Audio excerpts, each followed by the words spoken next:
देखिए, आज मैं यहाँ पे कश्मीरी गेट में जो शायद दिल्ली का और मैं तो कहूँगी देश का सबसे बड़ा कावड़ शिविर है, आज हम यहाँ पे आए हुए हैं।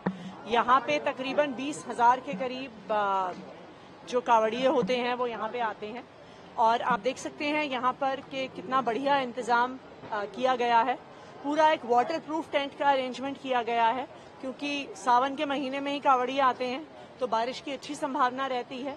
उसके अलावा प्रॉपर बेडिंग का, टेबल्स का प्रॉपर इंतजाम यहाँ पे है। इन एडिशन और मोस्ट इम्पॉर्टेंटली यहाँ पे दिल्ली सरकार की तरफ से डॉक्टर्स का अरेंजमेंट किया गया है क्योंकि दो तरह की हेल्थ प्रॉब्लम्स होती हैं जो कावड़िए आते हैं। एक क्योंकि बिना चप्पल जूते के चलते हैं तो कई बारी इंजरीज उनके पाँव पे होती हैं। दूसरा क्योंकि मानसून का सीजन है तो कई प्रकार के वाटरबॉर्न डिजीजेस भी हो जाते हैं। तो 24 घंटे यहाँ पे डॉक्टर्स की टीम भी अवेलेबल रहती है 3 शिफ्ट्स में जो काम करते हैं सो एज टू इंश्योर कि किसी प्रकार की प्रॉब्लम ना हो। यहाँ पे कावड़ शिविर के बाहर एक कैट्स एम्बुलेंस भी स्टेशन है क्योंकि यहाँ पे एक भारी संख्या में कावड़िए आते हैं तो किसी भी प्रकार की अगर हेल्थ प्रॉब्लम सीरियस हो जाती है तो यहाँ से LNJP हॉस्पिटल लेके जाने का अरेंजमेंट है। पूरी दिल्ली में 185 शिविर हैं जहाँ पर हम यहाँ पे कश्मीरी गेट वाले कावड़ शिविर में हैं। ये शायद दिल्ली का और शायद देश का सबसे बड़ा कावड़ शिविर है जहाँ पे 20,000 से ज्यादा कावड़िए आते हैं।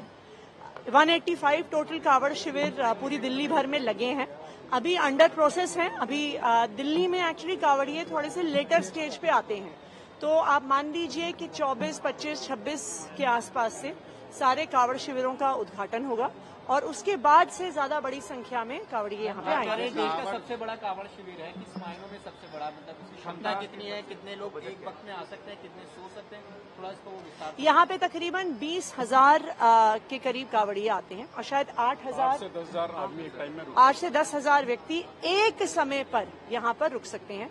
पुरुषों के लिए यहाँ पे अलग अरेंजमेंट है, महिलाओं के लिए अलग अरेंजमेंट है।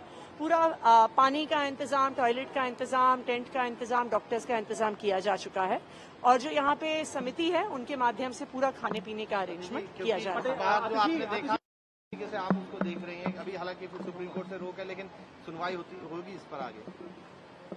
देखिए, भारत देश में हर जाति के लोग, हर धर्म के लोग एक साथ सद्भाव से जीते आए हैं, चाहे वो अलग अलग भाषा बोलते हों, चाहे वो अलग अलग जाति के हों, चाहे वो अलग अलग धर्म के हों।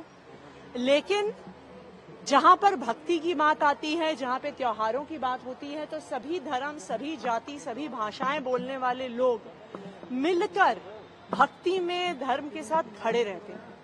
लेकिन भारतीय जनता पार्टी चाहे जातियों के बीच में, चाहे धर्मों के बीच में विवाद पैदा करने के अलावा कोई काम नहीं करती। आखिरकार क्यों वो कह रहे हैं कि नाम डालना जरूरी है? वो इसलिए कह रहे हैं क्योंकि भारतीय जनता पार्टी एक दलित विरोधी पार्टी है। भारतीय जनता पार्टी ये चाहती है कि अगर किसी कास्ट का नाम आ जाए तो हो सकता है कि दूसरी कास्ट के लोग वहां पे खाना खाने से संकोच करें। हो सकता है किसी एक खास धर्म के लोगों का नाम आ जाए तो हो सकता है कि लोग संकोच करें। लेकिन ये बहुत दुख की बात है। ये इसलिए दुख की बात है क्योंकि जहां तक आप धर्मों में भी देखिए, जब दिवाली का त्योहार आता है तो एक हिंदू परिवार में हिंदू, मुस्लिम, सिख, ईसाई, आसपास के सारे लोग आते हैं। जब ईद का त्योहार आता है तो हिंदू, मुस्लिम, सिख, ईसाई सारे आसपास के पड़ोसी आते हैं। यही भारत का कल्चर है, यही भारत की संस्कृति है। लेकिन भारतीय जनता पार्टी धर्म के नाम पे, भक्ति के नाम पे जो भाषाओं में, धर्मों में, जातियों में फूट पैदा करने की कोशिश करती है, देश के लोगों ने कभी माफ नहीं किया।